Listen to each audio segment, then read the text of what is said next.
কথায় আছে বাঙালির নাকি মিষ্টি ছাড়া চলে না।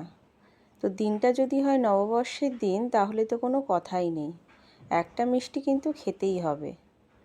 তো নববর্ষ আজকে, সবাইকে প্রথমেই নববর্ষের শুভেচ্ছা ও ভালোবাসা জানাই। বছরটা যেন সকলের খুব ভালো কাটে। নববর্ষের দিনই বানিয়ে ফেলেছিলাম গোলাপ জামুন।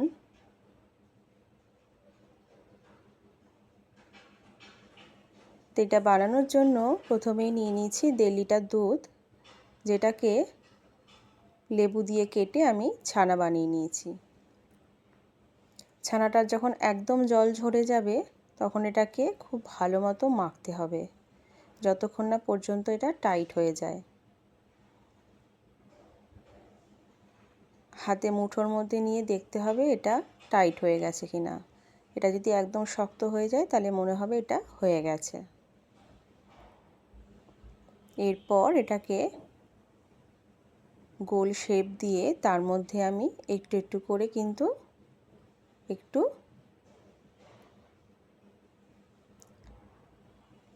একটা পুর দেব খোয়া ক্ষীরের। এতে কিন্তু গোলাপ জামুনের টেস্টটা দ্বিগুণ হয়ে যায়, খুবই ভালো লাগে খেতে। এভাবে প্রত্যেকটা বলের মধ্যে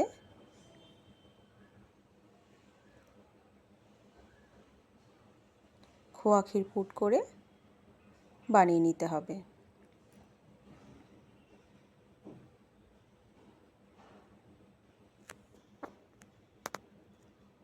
রেডি হয়ে গেছে। এরপর আমি এটাকে ঘিয়েতে ভাজবো।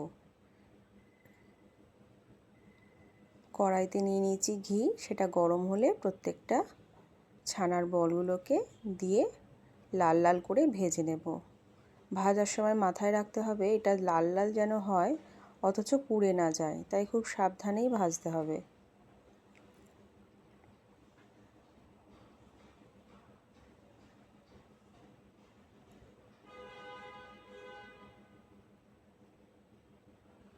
প্রত্যেকটা ছানার বল কিন্তু লাল লাল করে ভাজা হয়ে গেছে। এবার আমি এটাকে তুলে নেব।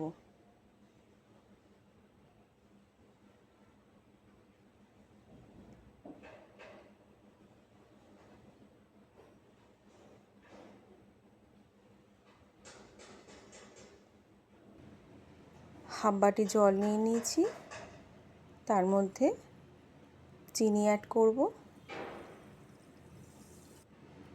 আর দিয়ে দেব একটুখানি 4-5 টুকরো এলাচ, এতে স্মেলটা ভালো আসে। জলটা যখন একদম ফুটে যাবে, তখন আমি ছানার বলগুলোকে সবকটা এর মধ্যে দিয়ে দেব। 10 মিনিট মতো রসের সাথে এটাকে কিন্তু জাল উঠতে দিতে হবে। ব্যাস, তাহলেই কিন্তু রেডি হয়ে যাবে।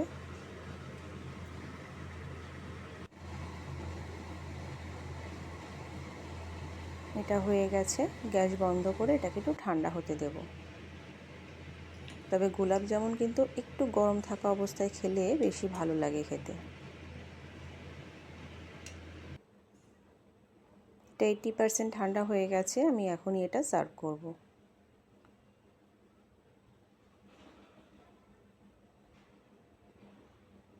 দেখেই মনে হচ্ছে এটা কতটা নরম তুলতুলে হয়েছে।